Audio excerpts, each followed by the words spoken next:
श्री रामचंद्र जी का परम धाम गमन।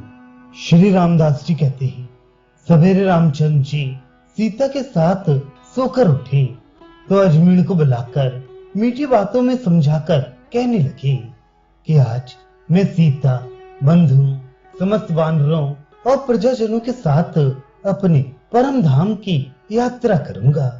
मेरे जितने भी तंबू कनात आदि वस्त्र गृह हैं, उन्हें कुश के पास अयोध्या भेज देना।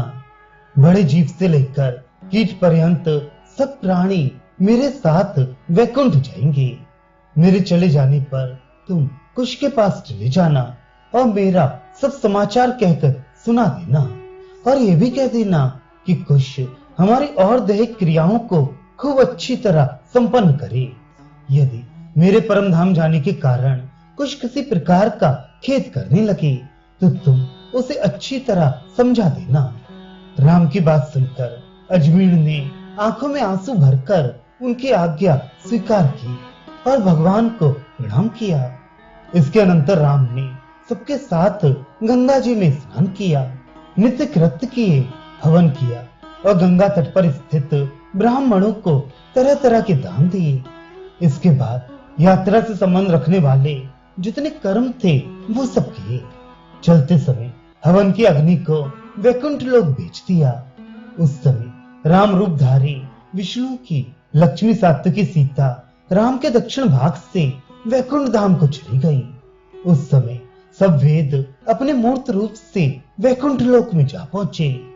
राम के प्राणायाम करते ही शांति, क्षमा, धृति और दया आदि गुण चले गए। उसी तरह तेज, बल, यश और शौर्य आदि भी कूच कर गए।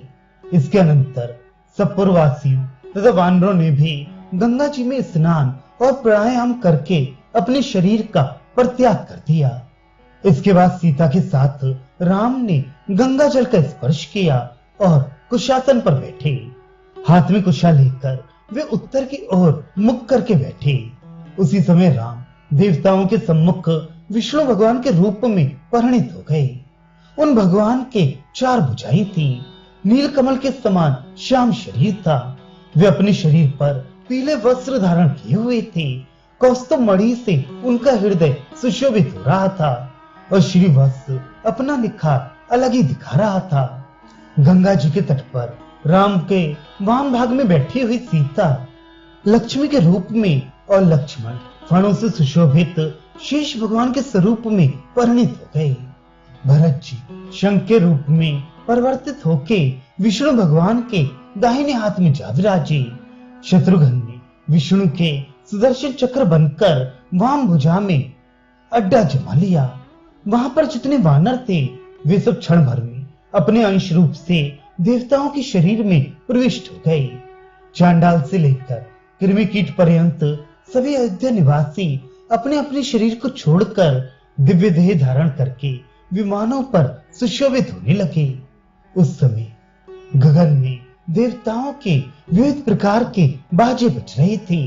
देवांगनाएं प्रेम पूर्वक कुसुम वर्षा कर रही थीं, अप्सराएं नाच रही थीं और गंधर्वगण तरह तरह के गायन गा रहे थे।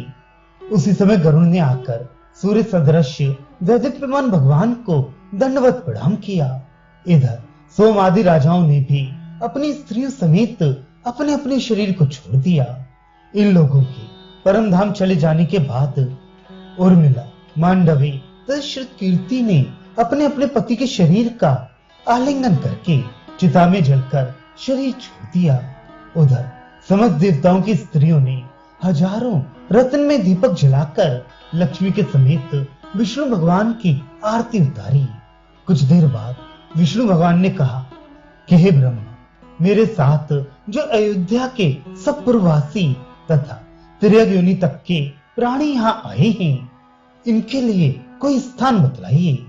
विष्णु भगवान की बात सुनकर ब्रह्मा जी बोले कि आपके दर्शन से ये पवित्र प्राणी मेरे लोक से भी ऊपर एक सांतनिक लोक है, वहां ही जाकर निवास करें।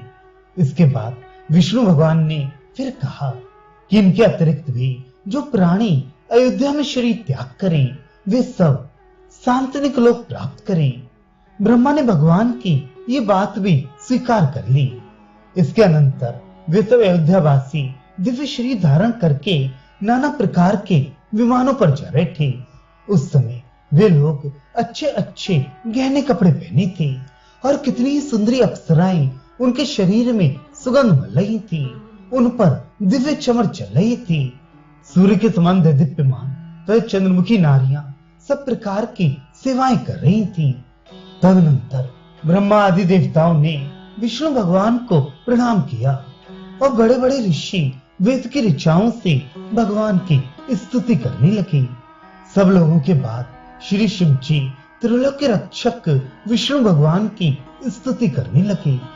उस समय भगवान वनमाला धारण किए थे और उनके शरीर में दिव्य चंदन का लेप किया हुआ था।